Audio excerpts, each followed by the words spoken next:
Les amis, comment allez-vous? Bienvenue dans ce Good Morning Market du 17 octobre. Une vidéo chargée aujourd'hui. Je vous ai préparé des bons ingrédients pour un bon petit déjeuner ce matin. On va parler du gold, on va parler un petit peu des indices. Voilà, on va bien s'amuser aussi avec les vagues d'Elliott. Alors les marchés sont un petit peu dans l'attente, ils font rien de spécial. Le S&P 500 a progressé hier de 0,47%, le Nasdaq est resté stable. Ce matin on est stable dans les contrats à terme. On a le Nikkei et le CSI 300 qui ne bougent pas trop.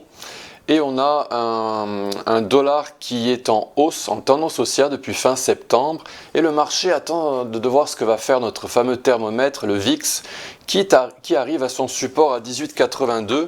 Il devrait réagir à la hausse, qui devrait déclencher une petite correction, voire plus, dans les indices. Tant qu'il reste en dessous de 26,8, on est bon. Actuellement, donc, il s'oriente vers les 18,82. Et donc on va voir ce qui va se passer. A priori le S&P 500 attend ce moment.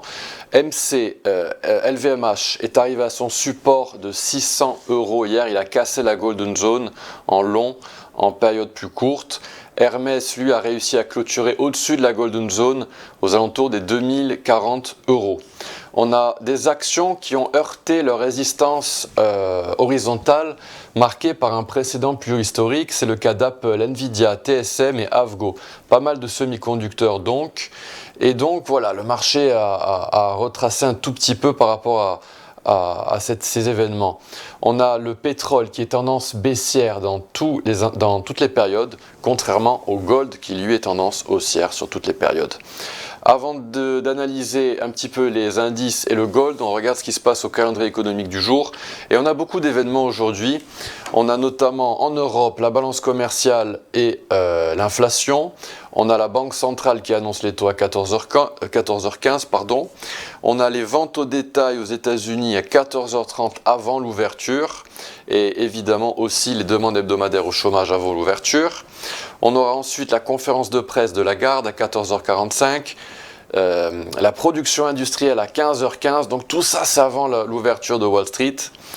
Et on aura les stocks de brut pour les traders de pétrole qui veulent éventuellement trader les belles tendances baissières dans le pétrole, ce sera à 17h. Voilà, beaucoup d'événements aujourd'hui. Un petit mot sur les indices. Alors là, ils sont en train de pousser. On a heurté hier la résistance de Fibonacci en période 30 minutes. On a été rejeté et là on s'y réattaque ce matin.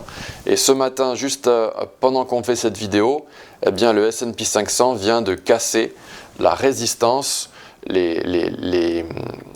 l'opposing golden zone, la golden zone opposée en période 5 minutes.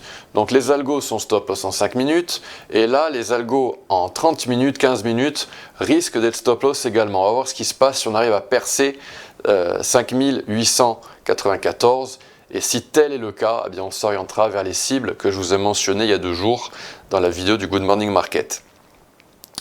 On va s'amuser aujourd'hui avec le gold, un instrument qui est fascinant. Je ne vais pas revenir en détail sur ce qui se passe sur les périodes hautes. Je vous renvoie à la vidéo du 10 octobre de la semaine dernière qui est toujours d'actualité évidemment. On a heurté le haut de la boîte verte que je vous avais dessiné en H4. Le gold est très haussier. On est dans ce qu'on appelle un boom inflationniste dans cette décennie, c'est-à-dire un environnement qui est pro-inflationniste avec l'inflation qui monte et une croissance qui, elle, est forte dans le monde. En général, je vous parle vraiment de très très long terme. Et tout ça, ça favorise les actions et évidemment le gold, des actifs, un actif qui vous permet de vous protéger de l'inflation. Et on s'oriente donc dans le gold vers la cible des 2733. Pour ce faire, je vous avais proposé un setup lundi qui consistait à trader un mouvement mesuré haussier en période horaire. Et ce mouvement mesuré vient d'être tradé, a été tradé hier. On a atteint la cible aux alentours des 2631 $. Donc on a atteint le retracement des 38%, on a frôlé le retracement des 50%. Vous voyez qu'on l'a vraiment... ça s'appelle un front run en anglais, on l'a vraiment évité de très peu et on est en train de suivre mon parcours noir. Donc on a atteint la première cible à 2631 et le gold est en train de pousser pour atteindre 2733. On pourrait avoir une opportunité majeure dans le gold si jamais il accepte de retracer, si jamais on a un petit choc avec le VIX et le dollar qui pourrait réveiller le gold mais à la baisse. On pourrait avoir éventuellement une épaule, tête-épaule inversée qui pourrait se former dans le gold avec, attendez, j'essaie juste de supprimer ce fib, voilà, avec une opportunité qui pourrait se dessiner si jamais on retraçait entre 2648 et 2636. Ce serait vraiment une très très belle pattern en épaule tête épaule inversée. Mais ce serait un petit peu un luxe car le gold est très haussier, il y a du FOMO, on ne veut même pas retracer au niveau des 50% de retracement. Donc on va voir ce qui va se passer, on monte. Et on cible donc 2733. Concernant les vagues d'Elliott pour le gold, alors là c'est super intéressant. Voilà ce qu'on a en macro. Je vous avais présenté ce graphique il y a quelques temps. On respecte ce parcours elliottiste avec une très très belle impulse, 5 vagues à la hausse. On est actuellement dans la vague 3 de la vague 5 d'une vague C en macro. Et je vous l'ai mentionné par le passé, dans la caractéristique, dans la personnalité du gold, on a ce qu'on appelle des vagues 5 étendues. C'est dans sa personnalité au gold de les faire, et notamment dans les commodités en général. Et vous utilisez cet outil, expansion de Fibonacci, pour évaluer la hauteur maximale de la vague 5. Donc pour ce faire, dans le cadre d'une vague 5 étendue, après avoir fait une vague 1 et une vague 3 de la même ampleur, voire une vague 4 et une vague 2 de la même ampleur également, il faut par contre que la vague 3 soit légèrement supérieure à la vague 1, eh bien, avec cet outil d'expansion de Fibonacci, vous vous ancrez sur le plus bas au niveau 0 jusqu'au top de la vague 3 et vous vous ancrez sur le plus bas de la vague 4. Et en général, une vague 5 étendue va atteindre le retracement de 100% au minimum et 161,8% au maximum. Et cela signifie que généralement la vague 5 va au minimum parcourir la même distance que le début de la structure jusqu'au haut de la vague 3. Et ici, dans le gold, actuellement en macro, en weekly, voilà ce qu'on est en train de faire. Alors la vague 3 a eu une ampleur beaucoup plus forte que la vague 1, mais vous voyez que là on est en train de monter fortement dans le gold. Donc là je me suis trompé d'outil. Donc voilà, vous prenez cet outil, expansion de Fibonacci, vous vous ancrez sur le plus bas au niveau 0, sur le top de la vague 3, jusqu'au creux de la vague 4. Là, je m'ancre avec la touche Shift parfaitement pour accrocher le creux. Et là, on atteint 2602, c'est l'expansion de 100%. On pourrait atteindre 3212 si jamais on fait une vague 5 étendue bien propre.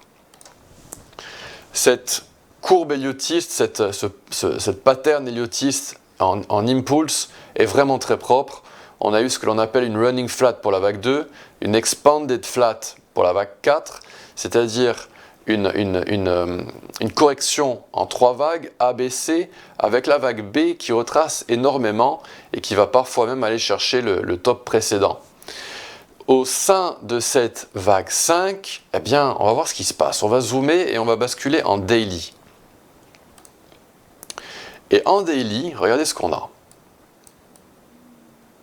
Donc là, j'ai juste zoomé dans la vague 5 en weekly, on est en daily, on a une vague 1, une vague 2 qui a retracé de peu, une vague 3 qui est de la même ampleur que la vague 1, une vague 4 sous forme de triangle, c'est typique des triangles, des vagues 4, d'avoir un triangle en vague 4, et on est en train de grimper au sein de la vague 5, qui devrait donc être étendue, puisque la vague 3 et la vague 1 sont de même ampleur, et donc si elle est étendue, comme ça semble être le cas,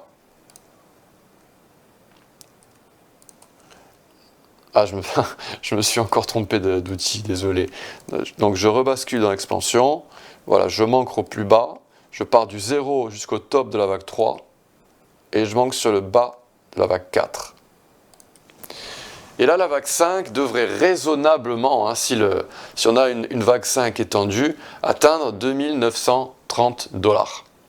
Au sein de la vague 5 étendue, ici, au sein de la vague 3 en macro, eh bien, on a une vague 1, une vague 2 en forme de flat. Vous voyez qu'on va chercher le top précédent, on retrace de beaucoup, on feinte les bulls qui ont peut-être eu du FOMO et on les piège, on redescend. Donc là, on a une flat en ABC, ABC, 1, 2, 3, 4, 5. Donc je zoome pas, hein. On n'a pas vraiment beaucoup de temps pour ça. On a une vague 3 qui est en train de se former, 1, 2, 3, 4. Et on est au sein de la vague 5 de cette minuscule vague 3. Par la suite, on devrait corriger au sein de la minuscule vague 4 avant de rebondir au sein de la minuscule vague 5 pour compléter cette vague 5 étendue qui appartient donc à cette vague 3 ici en mineur. Par la suite, en macro, en weekly, on devrait corriger à nouveau pour une vague 4 avant de terminer la structure dans son entièreté, terminer toutes les impulses.